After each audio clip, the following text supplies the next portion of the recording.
Armando, a humble lumberjack, resided in a small cabin nestled on the outskirts of the city, surrounded by a vast forest. Within this woodland lay a quaint village, established years prior by resourceful peasants who overcame their limitations to establish their homes. On a typical morning, Armando embarked on his routine task of gathering firewood, preparing to wield his axe for another day's work. However, his tranquil routine was interrupted when a young girl, adorned in an exquisite white dress, materialized before him. Her words, expressing longing for her father, sent a shiver down Armando's spine. Bewildered by the unexpected encounter, Armando scrutinized the girl, pondering how such elegance could emerge in this rustic setting. Yet, despite his efforts to locate her guardians, he found no one. As quickly as she appeared, the girl vanished, leaving Armando perplexed. Though shaken by the experience, Armando resolved to carry on with his duties, attributing the encounter to his imagination. The next day, the lumberjack was humming his favorite song when the same little girl appeared again out of nowhere, greeting him excitedly and calling him daddy again, making his face turn pale with fright. Day after day, the story kept repeating itself, so Armando began to think that it was a ghost that, for some reason, was haunting him. However, he finally discarded this idea when on one of her visits, the little girl got so excited talking to him that she ended up hugging him, and when he felt her warm body clinging to his, he knew that this was a real girl. But how could I be her father? He wondered after she left. Besides, as he saw her delicate mannerisms and elegant attire, he was more convinced that the girl must have come from an upper-class home. He had always lived alone in his cabin and had never been involved with any woman, much less one of high society. The tender little girl, who after several weeks of going without fail to visit him, introduced herself as Rose, seemed so convinced of what she was saying and was so happy every time she came to his cabin that he could not help but be moved, and, with great gentleness, he began to draw her out in conversation and let her play with his puppy while she stayed with him. Weeks went by, and although Armando began to enjoy more and more the company of the little girl who, for some inexplicable reason, awakened his paternal instinct, intrigue took over him every time she so firmly called him daddy and with sparkling eyes told him how much she loved him and wanted him to come home. Despite her thoughts, Rose was so clear-headed and intelligent that it was impossible to believe that all this was the result of some mental illness affecting her. It was then that one afternoon, while the two of them were with the puppy watching the animals of the forest drinking water in the river, Armando asked the little girl why she was so sure that he was her father. But when he insisted that she give him a better explanation, she, with a saddened face, apologized for not being able to give more details, since her mother had forbidden her to do so as it could make things even worse. Still more confused with her words, Armando asked Rose to at least show him a picture of them together or something that could prove that what she was saying was true. After hesitating for a few seconds, the little girl agreed and said she would try to take one from her mother's room. "I wish you could come back with us. She misses you so much too, Daddy. I love you."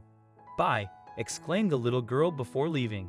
That night, the woodcutter felt so anxious at the thought that the next day he might be able to put an end to the mystery that he could hardly sleep. However, as evening fell, no matter how much he waited for the timely visit of tender Rose, sitting by the window, she did not appear. The following days, the situation was not very different. No matter how hard he looked, there was no trace of his sweet little friend. Worried that something had happened to her, Armando asked several of his neighbors if by any chance they had seen her or knew of any child of wealthy people who was missing. None of them could give Rose's reasons, nor had they heard in town that any little girl was missing. The woodcutter, doubting once again what had happened and questioning whether it had all been a figment of his imagination and he was losing his sanity, decided to go on with his life and not give the matter any more thought. However, a feeling of nostalgia overwhelmed him every day as he went into the woods to cut firewood with his dog, and as he passed by the creek, he remembered the fun times he had spent with Rose, playing and teaching her the names of the different trees and animals. He came across the parental connection that had been born within him, generating a great sense of emptiness. "There's no way I could have imagined that," he said to himself one day when sadness came over him. "What must have happened to her? Is she all right?" One day, upon returning from work, Armando was surprised to see that his faithful companion did not come out as usual to greet him. After calling him for a few minutes without him showing up, He set out to look for him and then almost fainted with excitement to see him playing with Rose in the backyard. "You're okay," exclaimed the lumberjack, running up to her to hug her. "I missed you too, Daddy," said the little girl with a big smile. And that day, for the first time, he decided to invite her into his humble cabin. Once inside, he prepared some hot chocolate and cookies to offer Rose and took the opportunity to ask her why she had disappeared so suddenly. She explained that that day her mother had discovered her trying to take the picture and ended up getting a big scolding because she had tired of repeating that they should not continue seeing each other and had warned her of the serious consequences that this could bring them. So, for the next few weeks, she took her everywhere with her and never left her alone for a moment. It was only today that I was finally able to escape. The woodcutter once again felt deeply intrigued and confused, so willing to clear everything up once and for all after saying goodbye to the little girl who left, hopping with joy after telling him that she had no idea how long she wanted to taste his delicious cookies again. He waited a few minutes to then leave after her.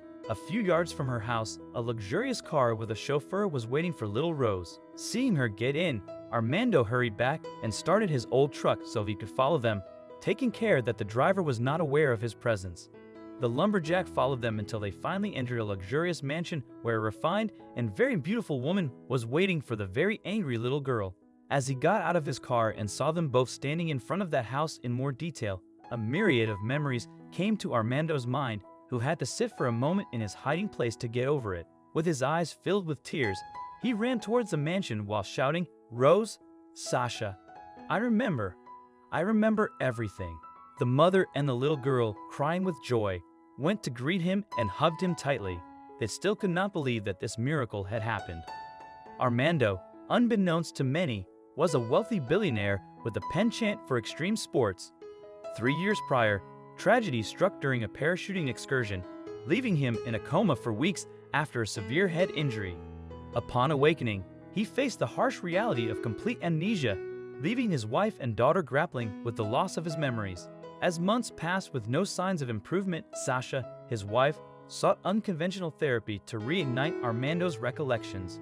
Guided by hope, she embarked on a journey to a humble cabin reminiscent of his childhood home, nestled at the mountain's base. Despite Sasha's efforts, Armando's memory remained elusive.